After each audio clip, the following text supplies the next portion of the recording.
오늘 우리가 함께 읽은 말씀을 통해서는 그 절망을 이기는 신앙이라고 하는 제목으로 말씀을 나누고자 합니다. 우리가 살아가다 보면 그 물리적인 현실이 너무나도 강력하게 우리를 짓누를 때가 있습니다. 내가 원하지 않는 일들이 막 펼쳐지는데 내 힘으로는 감당할 수 없을 만큼의 그런 그 어려움, 이런 것들이 우리 삶에 닥칠 때가 있죠. 건강의 문제도 이 중에 하나일 거고, 건강의 문제뿐만 아니라 내가 계획하고 또 열심히 수고하고 땀 흘려도 그것이 제대로 성과를 나타내지 않을 때, 또 정반대의 상황처럼 나타나게 될 때, 또는 예기치 않던 그런 일들이 나에게 어떤 중압감을 줄 때가 있습니다. 그래서 이런 그 물리적인 현실이 너무나 강력하게 우리를 짓누를 때, 그때 우리는 굉장히 억울하기도 하고, 또 한편으로는 내가 왜 이렇게 그 신앙생활을 잘 했음에도 불구하고, 또 열심히 살았음에도 불구하고 내가 이런 일을 당해야 하는가. 그래서 우리는 그런 상황 속에서 우리가 쉽게 절망하기도 합니다. 그런데 성경은 전체적으로 이야기합니다. 전체적인 성경에서 이야기할 때는 그런 절망적인 상황 속에서도 항상 기뻐하라, 이렇게 말씀을 하고 있는 것이죠. 오늘 우리가 읽은 시편의 말씀 속에서도 굉장히 계속 반복해서 이야기합니다. 어둠 속에서도 하나님의 정의를 신뢰하라고 그렇게 말을 하고 있죠. 그리고 우리가 읽은 서신서의 말씀도 바울과 실라가 감옥 안에 갇혀 있음에도 불구하고 기도하고 찬양하는 모습을 우리가 볼 수가 있겠습니다. 그리고 오늘 복음서에서 예수님께서는 십자가의 죽음을 며칠 앞두고 나서도 우리를 위해서 기도하셨고, 또 지금도 그 기도는 쉬지 않고 있다, 이렇게 그 말씀을 해주고 계시거든요. 그래서 성경은 누구나 이 땅에서 살아가면서 또 절망스러운 상황, 그리고 또 어려운 그런 삶을 살아갈 수 있지만은, 성경에서 계속 우리에게 이야기하는 것은 기뻐하면서 또 하나님을 신뢰하고 또 기도하면서 찬양하고, 그러면서 이 모든 절망과 어려운 일들을 잘 극복해 나가라고 말씀을 해주고 있는 것입니다. 저는 그런 생각을 합니다. 신앙이 무엇이냐라고 하는 것이죠. 신앙은 현실을 부정하는 게 신앙이 아니에요. 어려운 일이 닥쳐오면 어려운 일이 닥쳐왔구나, 우리가 받아들이면 되는 겁니다. 그런데 그런 것들을 부정하라고 하는 것이 아니고, 어려운 일이 닥쳤을 때는 나도 이 땅에서 살아갈 때 어려운 일이 닥칠 수밖에 없구나, 그걸 받아들이지만은, 그러면서도 이 현실 너머에 계신 하나님을 신뢰하면서 지금 내가 이런 어려움을 당하고 있지만은 하나님께 도와주셔서 반드시 잘 극복해 나갈 수 있을 것이다, 이렇게 우리가 믿는 것이 바로 신앙이죠. 눈에 보이진 않지만은 하나님의 정의가 살아있다고 하는 것을 우리가 믿는 겁니다. 이 세상을 바라보면 온통 그냥 다 불의와 그 다음에 거짓말과 부정의와 또 그런 사람들만 판치고 있는 것 같잖아요. 그러나 신앙이라고 하는 것은 뭐냐면은, 신앙인은 그런 현실 속에서도 하나님의 정의가 반드시 살아있을 것이고 이루어질 것이다, 이걸 믿는 것이 바로 신앙입니다. 또 고난 속에 처해 있을 때에도 그냥 이것이 끝이다가 아니고, 신앙인은 어떤 사람이냐면은 이 고난 속에서도 우리 하나님께서는 반드시 나를 붙잡아 주실 것이다, 이걸 믿는 것이 바로 신앙인의 태도인 것입니다.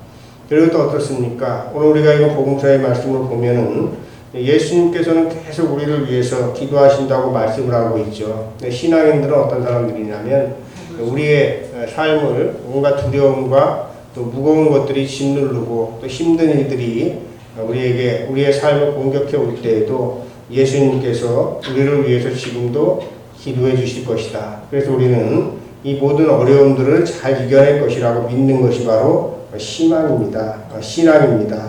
그래서 우리는 이렇게 이야기할 수가 있죠. 절망은 끝이 아니다, 우리가 이렇게 이야기할 수가 있습니다.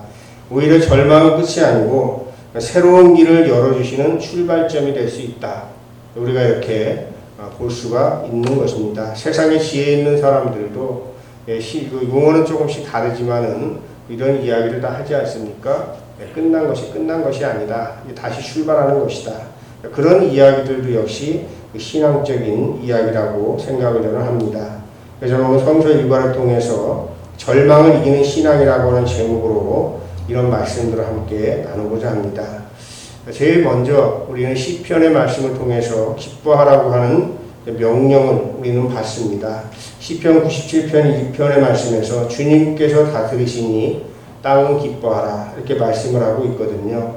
그리고 또 우리가 읽은 서신서의 말씀도 바울과 실라가 감옥에 갇혀 있었어도 기뻐하면서 찬양을 합니다. 또 요한복음에서는 예수님께서 십자가의 죽음을 앞두고도 우리를 위해서 기도하시는 겁니다. 자, 바로 이 세 성서 본문의 주제가 이것입니다.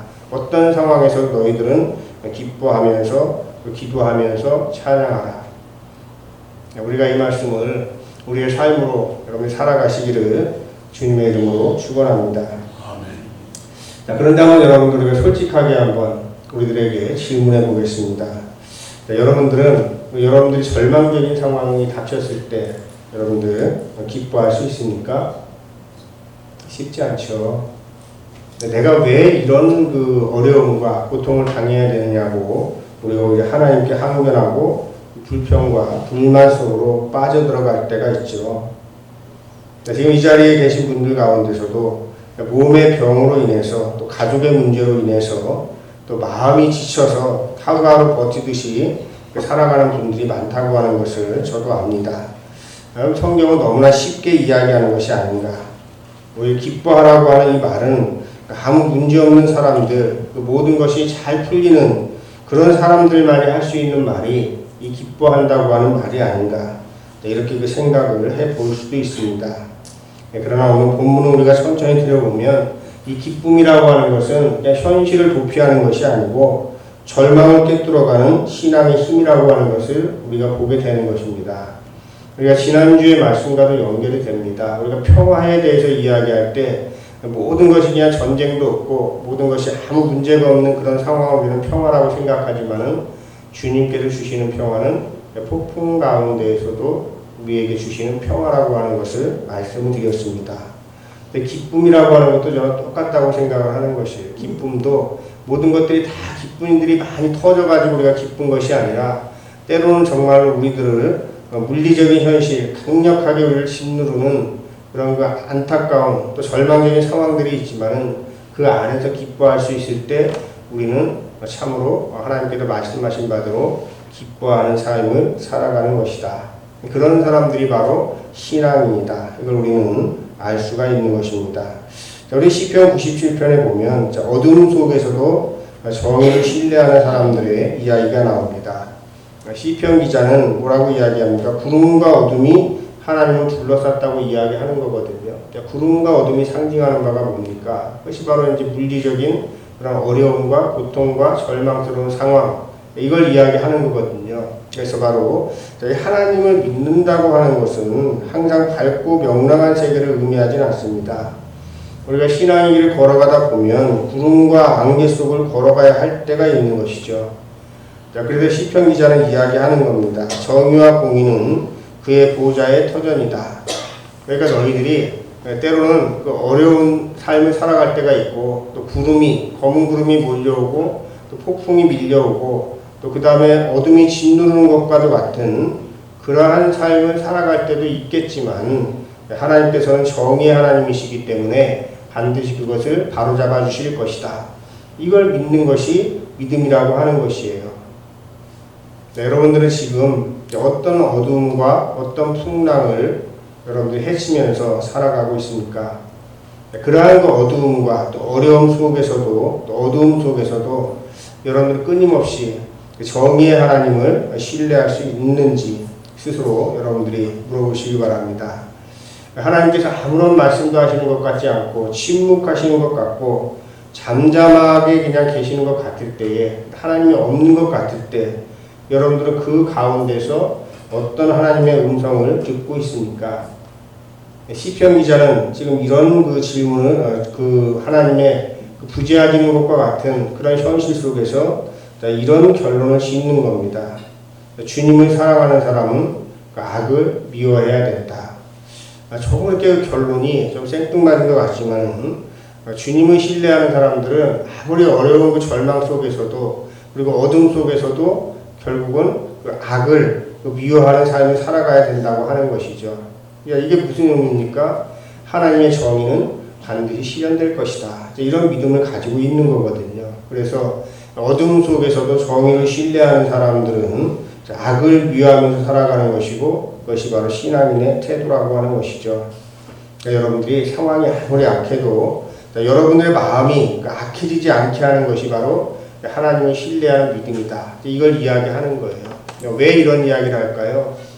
우리가 이 세상을 살아가다 보면 불합리한 일을 만나죠. 억울한 일을 만납니다. 그러면 어떻게 돼요? 마음이 강팍해지게 되는 것이죠. 마음이 악해지는 거예요. 목사님 저도 똑같습니다. 저도 같아요. 그래서 제가 생각하고 또 제가 계획하고 제가 열심히 수고하고 땀 흘린 바대로 뭔가 이렇게 이루어지지 않고 그게 성과가 보이지 않으면은 막 마음에 막 열불 같은 것들이 막 올라오게 되는 것이죠. 네, 그러다 보면 어떻게 됩니까? 아주 사소하고 조그만 일에도 화를 내고 그 다음에 또 어떤 그 표현을 하면서 감정 표현을 하면서 다른 사람들에게 상처를 주기도 하고 그렇게 하게 되는 것이거든요. 이런 것들이 어떻게 보면 악한 모습이라고 하는 것이에요. 그래서 시편의 말씀은 이렇게 말씀하는 겁니다. 하나님께서는 정의의 하나님이시다. 모든 것들을 바로 잡아주실 것이니까 너희가 마음에 악한 마음 품지 말고 악한 그런 게임에 빠지지 말고 그 마음을 잘 지켜가면서 어떻게 하나요? 항상 기뻐하는 삶을 살아가기 위해서 힘쓰라고 하는 그런 말씀을 우리에게 주시는 겁니다. 그래서 어떤 상황 속에서도 기뻐하는 삶을 살아가는 것이 신앙인의 자세다. 이걸 이야기하는 거예요. 여러분들이 힘들고 어려운 상황이 있고 또 누구에게도 이야기하지 못할 그런 아픔이 있을 줄 압니다. 그러나 그 가운데에서도 여러분들이 항상 기뻐하는 마음을 지키고 가기 위해서 힘쓰는 여러분들 되시기를 주님의 이름으로 축원합니다. 그것이 바로 신앙인의 자세 첫 번째인 거예요. 그 다음에 두 번째로 사도행전 16장에는 억울한 고난 속에서 부르는 노래와 또 기도가 나오고 있죠. 오늘 우리가 읽은 그 사도행전 16장에 보면 바울과 실라가 귀신 들린 여종을 치유해 줬는데 그로 인해서 이제 누명을 쓰고 매를 맞고 감옥에 갇히는 거죠. 옷은 벗겨지고 발에 착고가 채워졌습니다. 이렇게 어려운 상황인데 그날 그 깊은 밤 그들은 하나님을 찬양하죠. 오늘 끝까지 우리가 다 읽진 않았지만은 기도하고 찬양할 때에 어떤 일이 벌어졌습니까? 감옥문이 흔들리고 문이 열리고 이렇게 돼서 그리고 또 감옥을 지키고 있었던 간수가 예수님을 영접하게 되는 그러한 사건들이 일어나게 되는 것이거든요. 자, 여러분들 어떻습니까? 이 기적은 단순히 그냥 그들이 기도하고 찬양하니까 지진이 일어났다. 이걸 이야기하려고 하는 이야기가 아닙니다. 오히려 이 이야기를 통해서 하고자 하는 이야기는 고난 속에서도 우리들이 기도하고 찬양하는 믿음은 이 절망을 뒤흔들어서 깨뜨릴 수 있다고 하는 그러한 말씀을 우리들에게 주고 있는 것이에요. 지진이 나면 다 흔들리죠. 또 무너지고 깨져요. 바로 우리의 절망, 우리의 삶을 살아갈 때에 우리를 힘들게 하는 것들, 그것은 우리가 기도와 찬양을 드릴 때 마치 그 지진이 나서 건물이 무너지는 것처럼 절망적인 상황들이 다 무너지게 되고 그 다음에 그 문이 열리게 된다고 하는 것을 사도행전의 말씀을 통해서 우리들에게 주고 있는 것입니다. 여기 살아가면서 여러분들 언제 가장 억울하다고 느끼셨어요?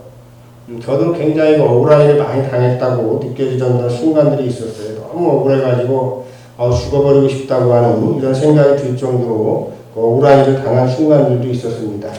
근데 여러분들 그 순간에 누가 여러분들 그것을 붙잡아 주셨어요? 누가 붙잡아 주십니까? 결국에는 하나님께서 붙잡아 주시는 거예요. 어떻게 붙잡아 주십니까? 내가 지금 이렇게 억울한 일을 당하고 있지만 이거는 그냥 이렇게 끝나지 않을 거야. 반드시 하나님께 도우셔서 우리가 시편의 말씀대로 정의로 바로잡아 주실 것이고 그리고 또 내가 이 순간에 기도하고 찬양할 때에 하나님께서는 마치 바울과 실라가 기도하고 찬양할 때에 지진이 나서 감옥이 흔들리고 감옥문이 열렸던 것처럼 하나님께서 내 삶에 그런 기적을 베풀어 주실 것이라고 하는 이런 믿음이 우리를 붙잡아 주는 거 아니겠습니까? 만약에 우리들이 어려움 속에서 힘든 가운데 여러분들이 그 절망과 분노를 붙잡는다고 해서 그것이 더 나아집니까? 오히려 더 악화되는 경우가 더 많이 있지 않습니까?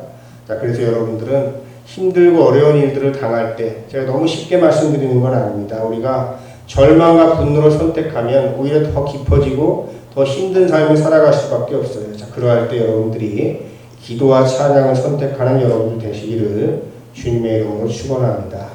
우리가 힘들고 억울한 일을 당했을 때에도 그냥 거기에 빠져들어가게 되면 우리는 절망 속으로 그냥 빠져들어갈 수밖에 없는 거예요. 그럼 도저히 여기서 헤쳐나올 수 없거든요. 근데 우리가 억울한 일을 당하고 힘든 일을 당할 때도 그래 와라.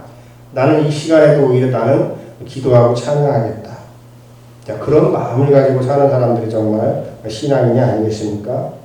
자, 바울과 실라는 감옥을 넘어서 결국은 어떻게 됩니까? 기도와 찬양으로 사람의 마음까지도 열죠. 감옥만 여는 게 아니죠. 사람의 마음까지도 엽니다. 그래서 간수가 그들에게 무릎을 꿇고 이야기해요. 선생님들이여, 내가 어떻게 해야 구원을 얻겠습니까?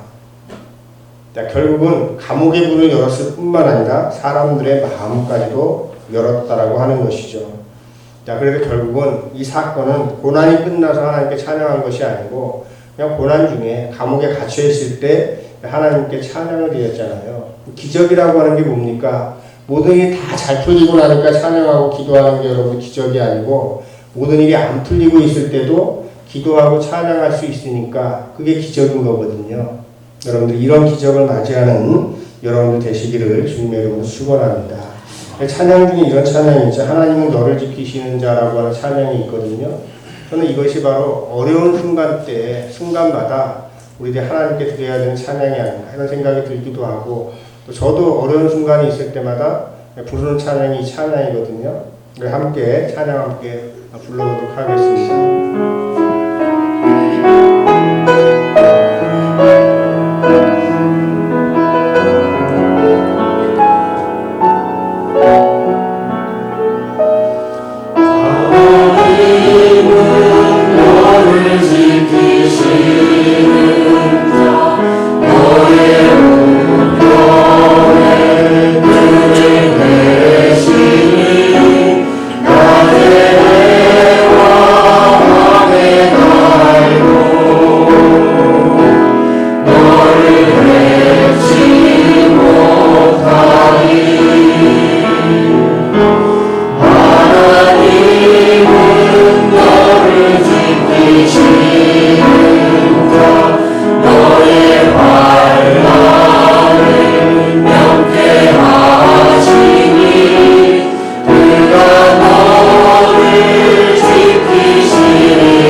그것이 바로 신앙인들의 자세가 되겠죠.